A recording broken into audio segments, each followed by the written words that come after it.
Hello everyone, मैं हूं सुभाष एहसास और आप देख रहे हैं कारवां। इंटरव्यू की इस सीरीज़ में हमने 7 एपिसोड पूर्ण कर लिए हैं और ये हमारा 8वां एपिसोड है। इस सिलसिले में हमारे साथ एक बहुत ख़ास मेहमान हैं। राजस्थान की राजनीति में एक बहुत बड़ा इनका पद है, ओहदा है और बीजेपी के नेता हैं। अपनी कुशल कार्यशैली एवं विनम्र स्वभाव के कारण जनता में बहुत मशहूर है और नाम है वासुदेव जी चावला। सर बहुत बहुत स्वागत है। धन्यवाद, नमस्कार। सर सबसे पहले आपकी पारिवारिक पृष्ठभूमि, आपकी शिक्षा के बारे में थोड़ा सा जानना चाहिए। देखो, मैं पारिवारिक पृष्ठभूमि राजनीति में मेरे परिवार से कोई भी नहीं है। मेरे पिताजी साइकिल पे फेरी से कपड़ा बेचते थे और मेरे बड़े भाई है वो भी साइकिल से फेरी से कपड़ा बेचते हैं, अभी मोटरसाइकिल पे बेचते हैं। जी। कोई भी राजनीति में रहा नहीं। जी। शिक्षा की जहाँ तक बात है, मैंने लोहिया महाविद्यालय से और सरकारी स्कूल से अपनी सारी शिक्षा ग्रहण की है। लोहिया महाविद्यालय में मैंने छात्र संघ का चुनाव भी लड़ा है। मैंने वहाँ लोहिया महाविद्यालय में छात्र संघ का चुनाव लड़ने के साथ साथ मैंने वहाँ से पीजी भी किया है। पीजी के साथ मैंने वहाँ से पीएचडी भी किया है और 2 साल मुझे वहाँ पढ़ाने का भी अवसर प्राप्त हुआ लोहिया महाविद्यालय में। विद्यार्थी परिषद में, छात्र जीवन में विद्यार्थी परिषद में काम किया। विद्यार्थी परिषद में और राष्ट्रीय स्वयंसेवक संघ में काम करते करते भारतीय जनता पार्टी में काम किया। युवा मोर्चा का सबसे पहले मैं राजनीतिक क्षेत्र में जब आया तो सबसे पहले मुझे जो जिम्मेदारी मिली, अभी भारतीय जनता पार्टी में बूथ इकाई जो सबसे छोटी और सबसे मजबूत इकाई अब है, वो बूथ इकाई है। जब मेरा राजनीति में प्रवेश हुआ था तो उस समय पंचायत इकाई और वार्ड इकाई हुआ करती थी। तो मेरा यूँ कहे तो सबसे पहला राजनीति में प्रवेश था वो था वार्ड इकाई के अध्यक्ष के रूप में। और फिर उसके बाद में मैं 2007-8 में युवा मोर्चा का जिला महामंत्री बना। उसके कुछ महीनों बाद में ही मुझे भारतीय जनता पार्टी में युवा मोर्चा का जिला अध्यक्ष बना दिया गया था। जिला अध्यक्ष बनाने के बाद में मुझे 2011 में भारतीय जनता पार्टी में जिला महामंत्री की जिम्मेदारी मिली और 11-12 में जिला महामंत्री की जिम्मेदारी मिलने के साथ साथ ही मुझे युवा मोर्चा के प्रदेश मंत्री की जिम्मेदारी मिली। उसके बाद में मुझे 31 अक्टूबर 2015 में भारतीय जनता पार्टी चूरू जिले का जिला अध्यक्ष बनने का सौभाग्य प्राप्त हुआ। और इसके साथ ही मुझे ये कहने में भी अपने आप को मैं गौरवान्वित महसूस करता हूँ कि मैं पूरे राजस्थान में 34 साल की उम्र में भारतीय जनता पार्टी का या किसी भी अन्य राजनीतिक दल का, कांग्रेस में भी शायद मेरे से कम उम्र का कोई जिला अध्यक्ष नहीं बना होगा और मैं भी नहीं, मेरे से पहले भी भारतीय जनता पार्टी में भी कोई मेरे 34 साल की उम्र में जिला अध्यक्ष नहीं बना। मुझे इस बात की भी खुशी होती है कि भारतीय जनता पार्टी एक ऐसा राजनीतिक दल है, ऐसा एक संगठन है, ऐसा एक परिवार है कि मेरे जैसे छोटे से कार्यकर्ता को भी जब इस पार्टी का मुखिया बनाया तो उन्होंने मुझे शहर से स्वीकार किया और मुझे एक सफलतम जिला अध्यक्षों की जो थे उनमें मुझे शामिल होने का अवसर मिला। मुझे काम करने का पार्टी में माननीय राठौड़ साहब के नेतृत्व में सबके साथ अच्छे से काम करने का मुझे मौका प्राप्त हुआ। राजनीति में काम करते करते बहुत से अनुभव आए, पर मेरे कार्यकाल में जो कार्यक्रम हुए उनमें लोगों को लगता था, कुछ लोगों को कि यार ये कम उम्र का छोरा है, ये क्या इतनी बड़ी पार्टी क्यों चलाएगा। हमारे यहाँ 4 भारतीय जनता पार्टी के विधायक थे, हमारे सांसद थे, तो मुझे काम करने में कोई समस्या आई नहीं। इनके सबके साथ मेरे जिला अध्यक्ष बनने के साथ ही मैं 31 अक्टूबर 2015 को बना, तो उसके तुरंत बाद में ही हमारे पार्टी का एक बहुत बड़ा कार्यक्रम आया, बूथ सम्मेलन, और उसमें मंत्रियों का समूह आना था। वो मंत्रियों का समूह आया और हमने पूरे राजस्थान में हमसे सफलता की दृष्टि से, जिसमें सारी बूथ कमेटियां और उनके अध्यक्ष जिसमें शामिल हुए, वो पूरे राजस्थान में हमने रजिस्टर्ड और उनकी सबकी डाटाज हमारे पास है, जो उसमें शामिल हुए। पूरे राजस्थान में सबसे बड़ा बूथ सम्मेलन करने का अवसर हमें प्राप्त हुआ। जो मंत्री समूह आया उन्होंने भी हमारे इस काम को सराहा।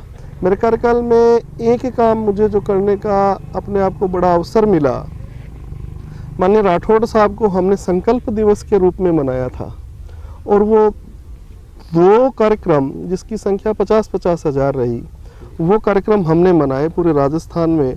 वो उनकी चर्चा रही कि किसी एक नेता का जन्मदिन के अवसर पर इस प्रकार पूरे ज़िले के लोगों का एकत्र होना अपने आप में बड़ी बात थी। तो ये मेरे जैसे छोटे से कार्यकर्ता को इस विश्व की सबसे बड़ी पार्टी में राठौड़ साहब और पूरी भारतीय जनता पार्टी के साथ काम करने का अवसर प्राप्त हुआ। शिक्षा की जहाँ तक बात करें, मैंने बताया सामान्य परिवार से हूँ। पिताजी फेरी से कपड़ा बेचते, भाई फेरी से कपड़ा बेचते। पिताजी और बड़े भाई की इच्छा थी कि मैं सरकारी सेवा में जाऊँ। मैं सरकारी सेवा में तो नहीं जा पाया और राजनीति में आ गया। मैंने पीएचडी की, मेरी एक किताब भी पब्लिश हुई, रिसर्च के कई काम भी किए मैंने। ये मेरा शैक्षणिक और राजनीति के बारे में, जो पारिवारिक पृष्ठभूमि में के बारे में आपने पूछा, उसके बारे में। आपको राजनीति ने सबसे पहले किस तरह से आकर्षित किया? क्या चीज़ें थी जिन्होंने राजनीति की ओर आकर्षण आपका हुआ? कभी कोई प्लान्ड वे में राजनीति में आया ऐसा है नहीं। मैं सबसे पहले, मैं जहाँ तक सोचता हूँ, कोई वैसे तो नहीं, पर मैं कॉलेज में सुबह सुबह एनसीसी के काम से मैं कॉलेज गया था। और विद्यार्थी परिषद के उस समय चुनाव दिसंबर में हुआ करते थे, 98-99 मेरा 99 का इनरोलमेंट है। तो उस समय चुनाव होने थे, एनसीसी की परेड के लिए मैं गया था। तो वहाँ जिनको चुनाव लड़ना था, सुबह सुबह एनसीसी के स्टूडेंट से मिलने आते थे। तो एनएसयूआई के उम्मीदवार थे, तो उन्होंने मेरे से कहा कि भैया वोट देना है। मैंने कहा भैया एबीवीपी से हो क्या आप? क्योंकि मैं संघ का स्वयंसेवक था, मुख्य शिक्षक कार्यवाह था, तो मुझे पता था कि हमारे संगठन एबीवीपी है। और एबीवीपी उस समय नया चुनाव जीता करती थी, मजबूत उम्मीदवार भी नहीं हुआ करते थे। तो उनके साथ जो लोग थे, लड़के थे, उन्होंने मेरे को बड़ी विचित्र निगाह से देखा। उसने सोचा यार ये एबीवीपी के लिए इतनी मजबूती से बात करने वाला कौन आ गया? उन्होंने कहा भाई कहाँ से है तू? मैंने कहा यहीं से हूँ। यार एबीवीपी के लिए वोट मांग रहा है, एबीवीपी को वोट देने की हिमाकत कर रहा है यार। मैंने कहा इसमें हिमाकत की क्या बात है? आप एबीवीपी से लड़ोगे तो आपको देंगे, वरना जो एबीवीपी से जो भी लड़ेगा उसको देंगे। उन्होंने कहा यार तू वोट तो किसी को भी दे दे, हमसे तू दोस्ती कर। मैंने कहा कर ले यार, दोस्ती में क्या बुराई है। तो और एक कालखंड ऐसा भी था कि हमारे पास उम्मीदवार नहीं हुआ करते थे विद्यार्थी परिषद के पास, हम उम्मीदवार ढूंढने जाया करते थे। तो मेरा एक मित्र है, अभी वो कांग्रेस के मंडल अध्यक्ष है। मैं उस समय के नगर मंत्री थे मनीष जी गौड़। तो उन्होंने कहा कि अपन एबीवीपी को जैसे तैसे एक बार लोहिया महाविद्यालय में चुनाव जितवाए। तो हमने सोचा कि वो उसको एनएसयूआई से टिकट मिलेगी नहीं, उसको मिलेगी नहीं तो अपन टिकट देके एबीवीपी से चुनाव जिताएंगे। हम उसके घर गए, तो उन्होंने घर गए तो उसने हमें चाय वाय पिलाई और उन्होंने कहा कि बैठो, कैसे आना हुआ? हमने कहा आपको एबीवीपी से चुनाव लड़वाना चाहते हैं और आपका चुनाव का खर्चा भी हम उठाएंगे, आप चुनाव लड़ो। तो उन्होंने कहा यार एबीवीपी से चुनाव लड़के मुझे मेरी हार को कन्फर्म करना है क्या? मेरी हार को तय थोड़ी करना है। मैंने कहा यार आपको हारने नहीं देंगे, हम आपको जिता देंगे। उन्होंने कहा चाय पियो और अपने अपने घर जाओ।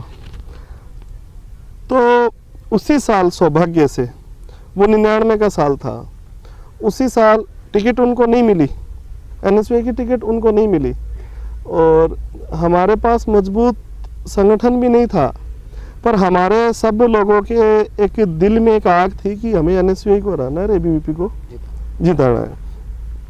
तो हमने उस समय वेदपाल कसवा, वो निर्दलीय चुनाव लड़ रहे थे, तो उन्होंने कहा आप मेरा सपोर्ट करो। तो हमसे जो सीनियर कार्यकर्ता थे उन्होंने कहा अपने पास उम्मीदवार भी नहीं है, हम वेदपाल जी को सपोर्ट करके कम से कम एनएसयूआई को हराए, विद्यार्थी परिषद को समर्थित उम्मीदवार बनाते हैं। तो वेदपाल कसवा को हमने 1999 में सर्वप्रथम समर्थित उम्मीदवार बनाया और वेदपाल कसवा एबीवीपी समर्थित उम्मीदवार उस समय जीता। उसके बाद में एक चुनाव हुआ 2000 में। 2000 का जो चुनाव हुआ वो जैसे चुनाव कल होना तो फर्स्ट नाइट चुनाव कैंसिल हो गया, वो चुनाव हुआ नहीं। उसमें भी हमारे पास उम्मीदवार नहीं था, तो विद्यार्थी परिषद ने कहा कि सीट तो खाली नहीं छोड़ेंगे। तो मेरा उन्होंने पर्चा भरवाया महासचिव का, लेकिन वो उस रात को चुनाव कैंसिल हो गया। फिर हमने 2001 में हमारे सब लोगों के मन में थी कि एबीवीपी को चुनाव जीते जीते हमने मनोज शर्मा को 2001 में मनोज जी शर्मा को हमने चुनाव लड़ाया और हम वो विद्यार्थी परिषद के शुद्ध रूप से उम्मीदवार थे और वो चुनाव जीते, योगाचार्य जी। फिर उसके बाद में कार्यकर्ताओं की इच्छा थी कि हम आपको चुनाव लड़ाते, तो मेरे को 2002 में विद्यार्थी परिषद से चुनाव लड़वाया। और जब कोई भी संगठन जीतता होता है तो उसके और भी उम्मीदवार होते हैं, तो हमारे एक उम्मीदवार हो गया था, बिसाऊ से थे कोई मीणा, और उस समय बिसाऊ के लगभग सारे वोट विद्यार्थी परिषद को ही जाते थे, एबीवीपी को ही जाते थे। वो खड़ा होने से मेरे वोटों में डिवाइडेशन हो गया था और महेंद्र सियाग जो मनोज जी से चुनाव हारे हुए थे उनसे मैं चुनाव में पराजित हो गया था। उसके बाद में मेरे बाद में अभिषेक चोटिया चुनाव लड़े और उसके बाद में कई साल चुनाव हुए नहीं थे। फिर उसके बाद में 2010 में हमने मेरे मन में एक और पीड़ा थी विद्यार्थी परिषद। जब छात्र संघ के चुनाव होते थे तो मैंने उस चीज़ को बड़ा अनुभव किया था कि कांग्रेस का छोटे से लेकर बड़े तक का कार्यकर्ता उस छात्र संघ चुनाव में लगता था, भाग लेता था, और हमारे जो लोग थे वो विद्यार्थी परिषद ही चुनाव लड़ती थी, राजनीतिक दलों के लोग उसमें ज़्यादा भाग नहीं लेते थे। 2010 में हमने दिग्विजय सिंह को चुनाव लड़वाया विद्यार्थी परिषद ने, तो उसमें सौभाग्य से जो एक हमारे जो पीड़ा थी उसको हमने दूर किया। उसमें एबीवीपी के साथ साथ बीजेपी और हमारे जो अन्य संगठन थे वो सारे के सारे लगे, और सौभाग्य की बात ये देखिए कि सारे के सारे लोग लगने से उसी समय ला महाविद्यालय में भी चुनाव हुए थे, तो ला महाविद्यालय में तो हम 4 सीटों पे निर्विरोध जीते थे, और लोहिया महाविद्यालय में हम संयुक्त सचिव निर्विरोध जीत गए थे, और 3 सीटें भी हमने चुनाव में विजय प्राप्त की। उसके बाद में गोपाल बालाण को विद्यार्थी परिषद से चुनाव लड़ाया। गोपाल बालाण थोड़े से अंतर से हार गया था।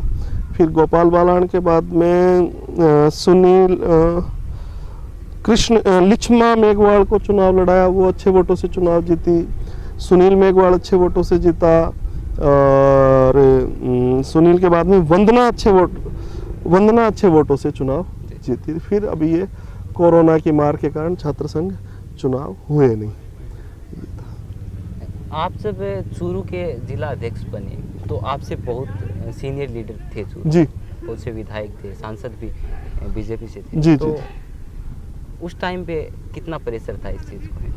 देखो, एक वैसे कोई प्रेशर नहीं था। मेरे मन में ये था कि जो मेरा जो निर्वाचन हुआ था वो आम सहमति से हुआ था, सबके बीच में निर्विरोध निर्वाचन हुआ था, चुनाव की प्रक्रिया से होके गुजरना था, तो सबने तय करके किया था। मेरे मन में इतना ज़रूर प्रेशर था कि इतने सीनियर लीडर्स में कहीं ये नहीं हो जाए कि मुझसे कोई त्रुटि नहीं हो जाए कि यार मैंने कोई गलती कर दी। तो मुझे उन सब सीनियर्स के बीच में अपने आप को पार्टी के लिए काम करने वाला और पार्टी के साथ साथ उन सब को साथ लेने की चुनौती थी, जो मैंने उन सब के सहयोग से बड़े अच्छे से, जो लोग कहते हैं उस हिसाब से, मेरे हिसाब से मैंने करने की कोशिश की। बातों ही बातों में राजस्थान विधानसभा के 3 वर्ष पूरे होने को हैं और हम जल्दी 2022 में प्रवेश करने वाले हैं। बातों ही बातों में 2023 आ जाएगा, तो 2023 विधानसभा चुनाव को लेकर बीजेपी की क्या तैयारी? बीजेपी 365 दिन 24 घंटे काम करने वाली पार्टी है। पार्टी हमेशा तैयारी में ही रहती है। आप देखिए कि कांग्रेस के पास कुछ जो 2 बड़े वर्ग हैं उनको इन्होंने हमेशा वोट बैंक के रूप में काम में लिया। मुझे ये कहने में कोई भी परेशानी नहीं है, कोई भी दिक्कत नहीं है, कोई भी शंका नहीं है। एक तो मेरे स्वयं का वर्ग, अनुसूचित जाति समाज से मैं आता हूँ, तो एक तो हमारा वर्ग और एक अल्पसंख्यक वर्ग, जो तो ये सब लोग यूँ कहते हैं हमारे तो बाप दादाओं ने भी कांग्रेस को वोट दिया, हम भी कांग्रेस को वोट देंगे। तो ये एक बड़े वर्ग को लेके हमेशा से ये इनके पास ज़्यादा इनको करने को कोई है नहीं, इनके पास बड़ा बढ़ाया वोट बैंक था। उस वोट बैंक को तोड़ने का काम हमने किया। काम तोड़ने का काम भी हमने उनके काम करके उनको दिखाया कि कांग्रेस ने आपके और हमारे साथ क्या किया है। आज आप देखिए कि ये जो विधानसभा का चुनाव था जो अपना 2018 का, इसमें भारतीय जनता पार्टी और कांग्रेस के मतों का अंतर मात्र 0.5% था, यानी आधा % यानी कि एक बूथ पर अगर 3 वोट और मिल जाते, एक बूथ पर अगर 3 वोट और मिल जाते तो भारतीय जनता पार्टी की सरकार बन जाती। और अंकों की दृष्टि से देखें तो मात्र 1.5 लाख वोट कांग्रेस ने भारतीय जनता पार्टी से ज़्यादा प्राप्त किए। जहाँ तक विधानसभा चुनाव की तैयारी की बात है, भारतीय जनता पार्टी के आप कहीं भी देख लीजिए कि कार्यकर्ता 24 घंटे जनता की सेवा में तत्पर रहते हैं। कोरोना की दोनों लहरों से पूरा देश प्रताड़ित रहा। और अपन बात करें चूरू की, तो कोरोना की दोनों लहरों में आप ये देखिए कि चूरू जिले में भारतीय जनता पार्टी ने जिस हिसाब से काम किया, कांग्रेस या अन्य पार्टियों के लोग कहीं भी नजर नहीं आए। राठौड़ साहब ने अकेले ने अपने दम पर, उनके कोटे को छोड़ दे तो भी उन्होंने अपने मित्रों के सहयोग से पहली लहर में भी 2.5 से 3 करोड़ रुपए का अनाज जो पैकेट्स है जो फूड्स के हैं वो लोगों तक पहुंचाने का काम किया। उनके कोटे, बाद में सरकार ने ये भी तय कर दिया कि आप कोटे से भी पैसा दे सकते हो, तो कोटे से भी पैसे देके लोगों तक फूड वितरण का काम किया था। दूसरी लहर में आप देखिए, ये दूसरी लहर तो बड़ी खतरनाक भी थी।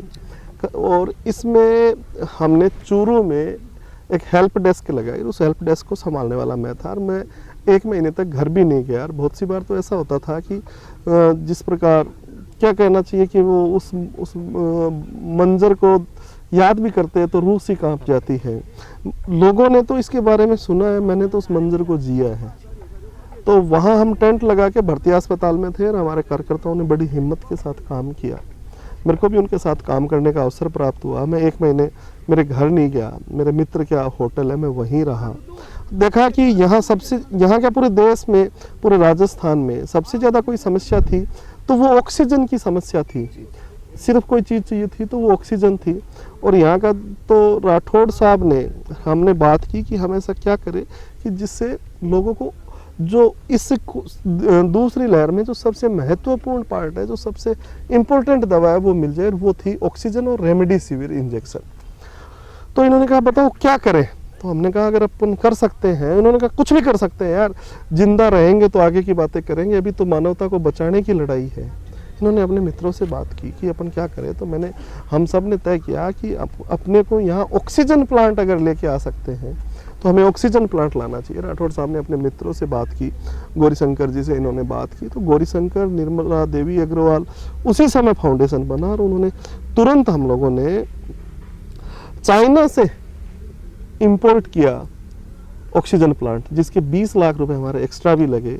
अगर उसको वो प्लांट अगर अपन शिप से मंगवाते, पानी के रास्ते मंगाते, तो अपने 20 लाख रुपए कम लगते।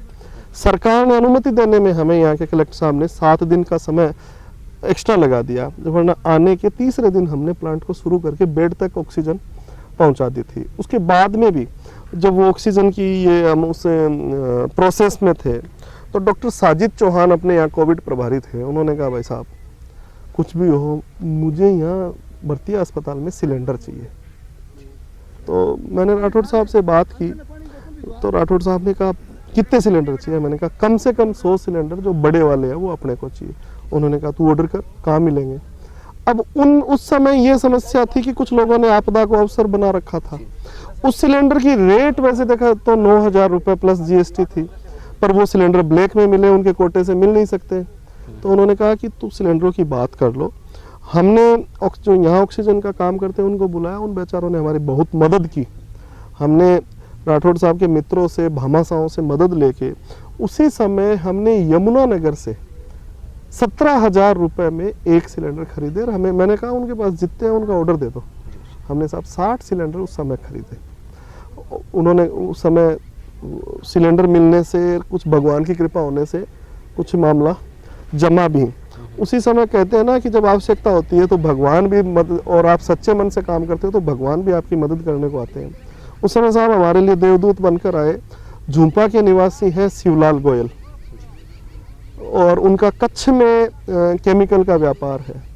वो राठौड़ साहब के मित्र है राधे श्याम जी डोकवे वाला।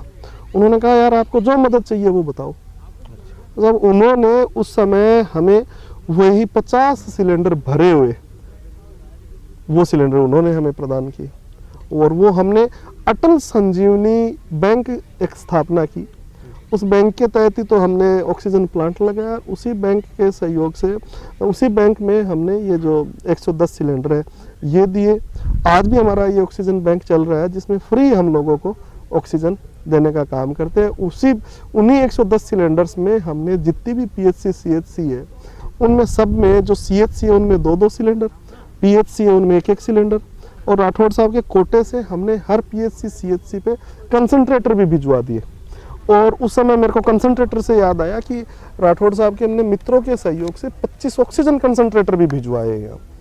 तो और उस समय छोटी छोटी चीज़ें जो कुछ उनकी बड़ी समस्या थी कि ऑक्सीजन का अपने पास अगर सिलेंडर है तो ऑक्सीजन का रेगुलेटर नहीं है, रेगुलेटर है तो ऑक्सीजन के मास्क नहीं है।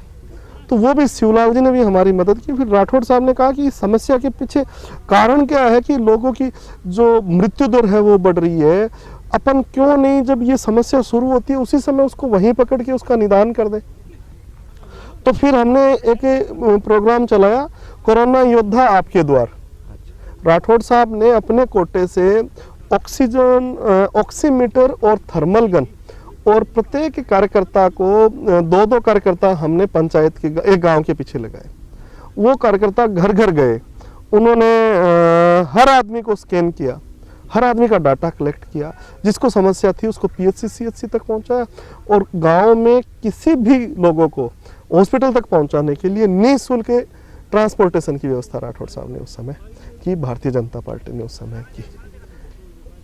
2023 विधानसभा चुनाव में क्या भारतीय जनता पार्टी एक चेहरे के साथ उतरेगी? भारतीय जनता पार्टी का चेहरा तय है। भारतीय जनता पार्टी राजस्थान में क्या ये भारतीय जनता पार्टी का, भारतीय, मैं वैसे बहुत छोटे कद का आदमी हूँ, पर भारतीय जनता कार्यकर्ताओं की पार्टी है। भारतीय जनता पार्टी का एक चेहरा है और उस चेहरे का नाम है कमल का निशान। और भारतीय जनता पार्टी में अगर व्यक्ति विशेष के चेहरे की बात करें तो हमारे पास दुनिया का सबसे बड़ा चेहरा है, उसका नाम है नरेंद्र मोदी।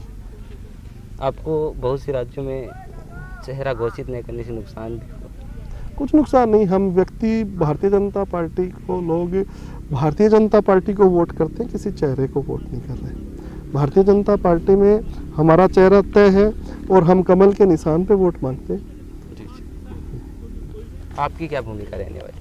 मैं भारतीय जनता पार्टी का एक छोटा सा कार्यकर्ता हूं, और कार्यकर्ता के जिम्मे जो भी काम आता है, दरी बिछाने से लेके ऊपर के जितने भी काम है, दरी बिछाने तक का काम भारतीय जनता पार्टी मेरे को जो काम देगी मैं वो काम करूँगा। यूपी में इलेक्शन होने जा रहे, बहुत से राज्यों में हो रहे, क्या यूपी इलेक्शन को 2024 का सेमीफाइनल के रूप में देखा था? देखो, यूपी में निश्चित रूप से भारतीय जनता पार्टी की सरकार बनेगी। आप इसे सेमीफाइनल कहे, फाइनल कहे, इसका मुझे पता नहीं, इतना ज़्यादा मैं जानता नहीं, पर यूपी में पिछले बहुमत से ज़्यादा भारतीय जनता पार्टी की सरकार बनेगी। सेमीफाइनल और फाइनल में इससे ऐसे नहीं कह सकता कि इस चीज़ का, इससे कोई भी लोकसभा चुनाव से विधानसभा चुनाव का मैं कोई संबंध नहीं मानता व्यक्तिगत रूप से। हो सकता है कोई राजनीतिक पंडित इसको मानते होंगे।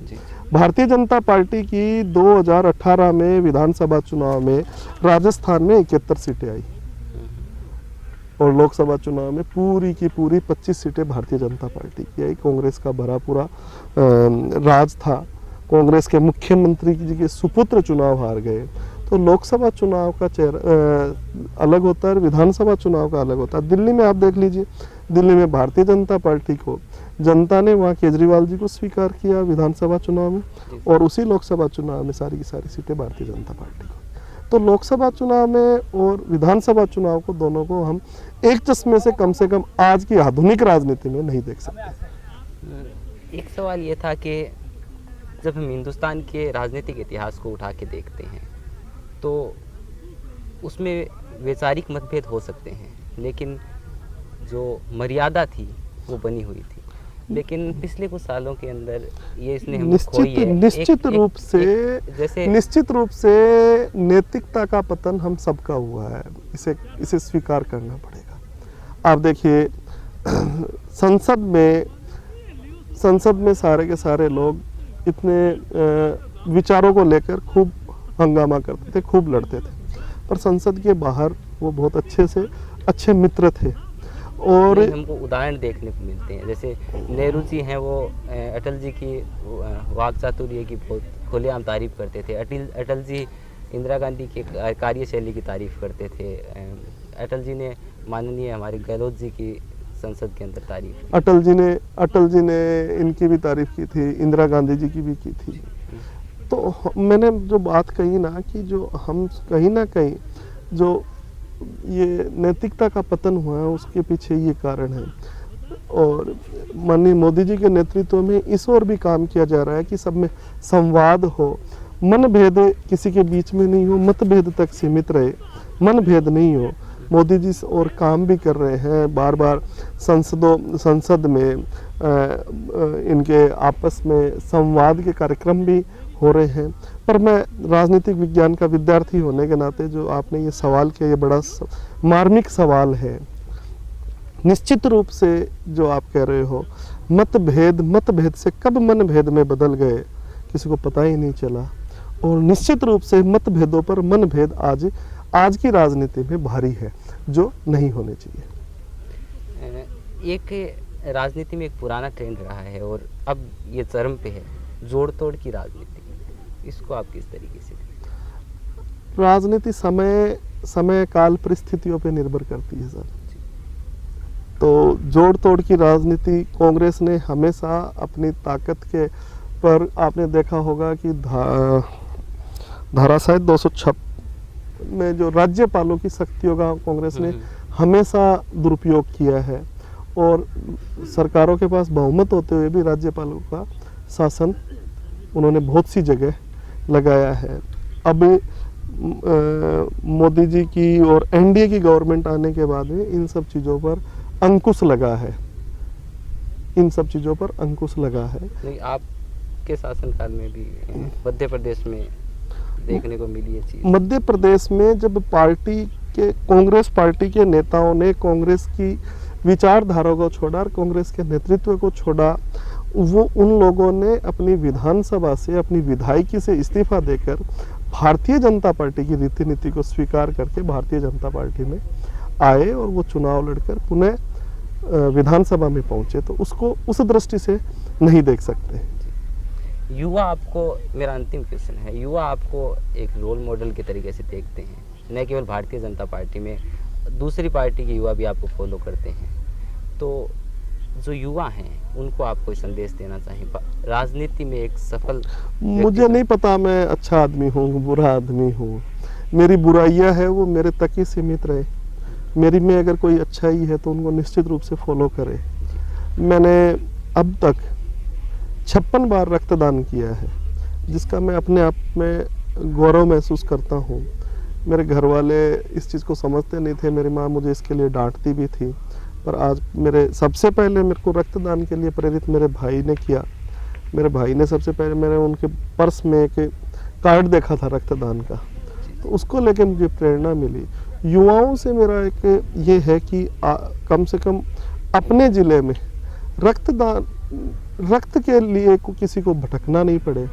और मुझे खुशी भी होती है कि अमजद तुगलक है जो हमारे चूरू का है, उसने एक फ़ोन डायरेक्टरी बना के व्हाट्सएप ग्रुप के माध्यम से, चूरू ही नहीं पूरे राजस्थान में अमजद है, किशोर चंदेल है, सचिन जांगीड़ है, ऐसे युवा इस ओर आगे बढ़ रहे हैं।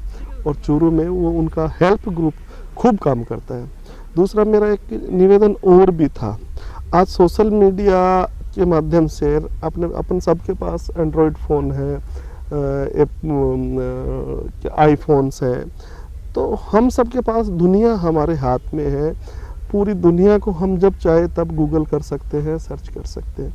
इसका हम नकारात्मक उपयोग भी कर सकते हैं और सकारात्मक उपयोग भी कर सकते हैं। मेरा उन सबसे आग्रह है कि ये हथियार है, इसको तो चलाने वाले पर निर्भर करता है कि इसको कैसे कैसे चला। उपयोग किया।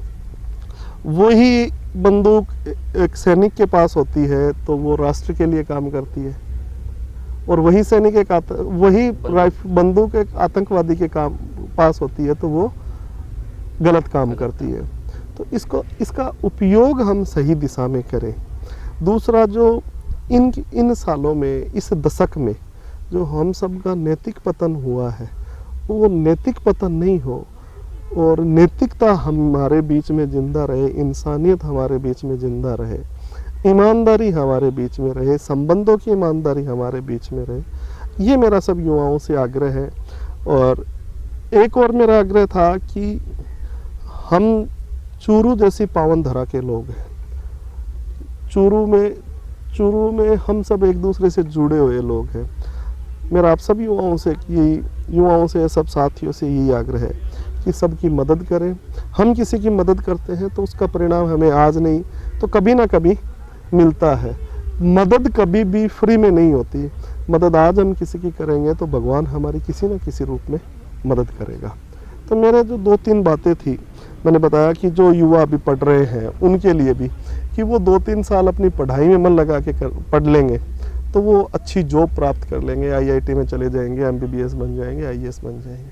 पढ़ाई के साथ अगर वो थोड़ा उनका ध्यान डाइवर्ट हो जाता है तो फिर उनके सामने बड़ी समस्याएं आ जाती है। अगर उन्होंने किसी भी, एक लक्ष्मी नारायण जी आर्य ये कहते थे कि जिंदगी में हमेशा गोल बड़ा रखो, लक्ष्य अपना बड़ा रखो। लक्ष्य बड़ा होगा तो हम उस लक्ष्य की तरफ बढ़ेंगे और निश्चित रूप से उसे प्राप्त करेंगे। आपका कीमती वक्त देने के लिए बहुत बहुत शुक्रिया और एक छोटा सा संदेश ऑडियंस। धन्यवाद। आप ने जो इस चैनल के माध्यम से आप लोगों तक पहुंच रहे हो और हमारे जैसे नए नेता, मैं नए नेता ही कहूँगा, नए और युवा लोगों के साथ आप उनके इंटरव्यू लेके लोगों तक पहुंचा रहे हो, हमारी बात लोगों तक पहुंचा रहे हो, इसके लिए मैं आपका आभारी रहूँगा। मैं आपके माध्यम से ये भी कहना चाहूँगा कि जिनको आप फॉलो करते हैं उनकी सिर्फ अच्छाइयों को ग्रहण करें, उनकी बुराइयों को उन तक ही रहने दें। बहुत बहुत धन्यवाद।